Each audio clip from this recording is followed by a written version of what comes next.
Los Angeles Lakers win game 4, 102-96. Hold the Heat to under 100 points. Guys, I gotta say this. This was a crappy game to watch for both teams. The reason why it was so hard, especially you gotta feel for the Heat, is because it was close. And it wasn't like anybody was doing anything out of the ordinary. If one more three goes in or one more bench player from the Heat gives you at least 8 to 10 points, we're talking about a tied series. So that really has to hurt the Heat that nobody could really come through for them. And when I'm telling you how close this game was, Lakers shot 44% from the field. Heat shot 42% from the field. Lakers shot 35.9% from three. Heat shot 34.4% from three. So if one or more three goes in for the Heat, then we're talking about a tied series. But then you got to credit the Lakers defense for this. But first and foremost, we got to start out with this. LeBron James was absolute doo-doo the first half. And into the third quarter, it got so bad to the point where Frank Vogel had to bench LeBron. And you guys will remember this. Jason Kidd is over there. The iPad is showing him, like, here, this is what you're doing wrong. This is what you're doing. This.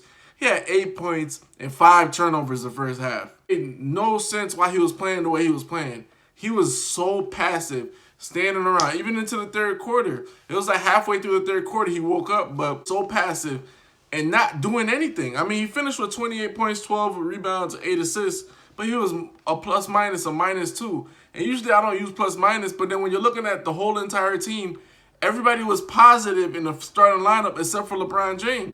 AD, he was a shell of himself. He was timid, 22 points, 9 rebounds, 8 for 16.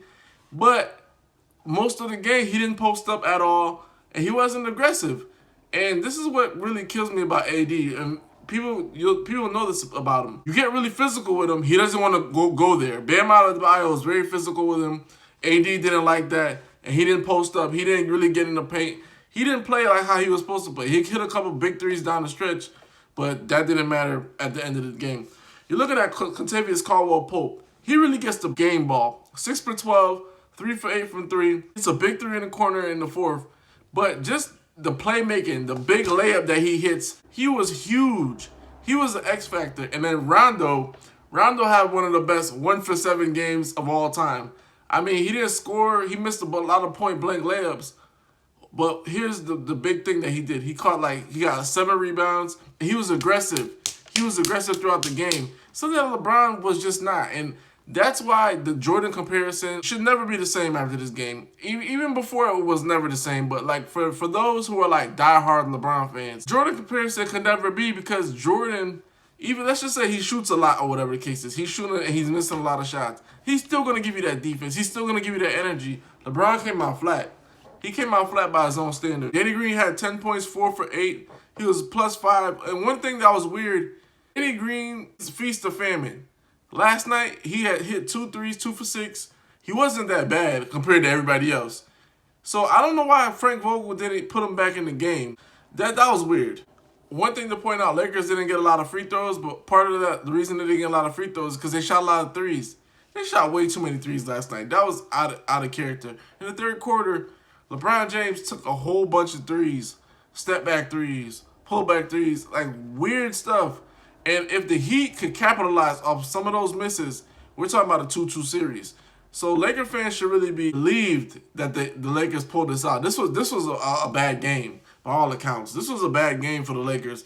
People will say the defense, this, that, and the third. I knew it was going to be a tight game, but I thought it was going to be tight because of the possessions. I didn't think it was going to be tight because both teams would shoot like shit. And essentially, the Lakers won the game because of their intangibles. Kentavious Caldwell-Pope, that veteran guardship, intangibles. Rajon Rondo, intangibles. LeBron James, basically, even though he played like garbage in the first half, up to the first 3 quarters, his intangibles is his ability to hit some big threes here and there because he knew they were playing off of him. Those small little things propelled the Los Angeles Lakers. On Miami Heat, Jimmy Butler just wasn't aggressive enough. He had 22 points, 10 rebounds, 9 assists, but 8 for 17, 0 for 3 from 3. And the way they were here playing him, he should have took more threes. If I'm going to die with my best player not playing well, hey, at least go ahead and shoot some more threes. Maybe you go 1 for 6, 2 for 6, but that's better than 0 for 3 and then you stop shooting. Overall, the Heat were very aggressive attacking the basket, which got them a lot of free throws. Some people might say it was rigged before the Lakers are getting foul trouble. No, the Heat just attacked while the Lakers didn't. If it was vice versa, if the Lakers attacked a whole lot more, they would win the game by 15. But they didn't. Tyler Hero and Duncan Robinson. Hero had 21. Duncan Robinson had 17. The problem with those guys, their defense is terrible. And like Hero, even though he went 8 for 18, which is fine, it's inefficient for somebody that's playing big minutes. You know what I'm saying? Like, especially when your star player is not going off. That's the problem. Jimmy Butler didn't go off. He wasn't as aggressive as he was in Game 3. It closed the court. Basically, they could lay off Jimmy, and now they could key in on Duncan Robinson, Tyler Hero. You saw the catches. They were hard to get. The handoffs, they were hard. The Lakers really fought over. And the Heat bench didn't do anything. They were terrible. They were awful. They didn't do anything. I thought they would give more, do more, but it was bad. And, Myers Leonard should have got some more play.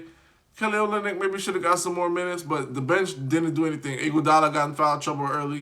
And basically what this boiled down to was the Heat needed a few more three-pointers to fall. They needed maybe a little bit more bench production or Jimmy Butler to be aggressive. So one of the three. Jimmy Butler be more aggressive, more threes to fall, or a little bit of bench production. I think it was the threes because they shot 34% from three, just barely making any kind of cut to look respectable.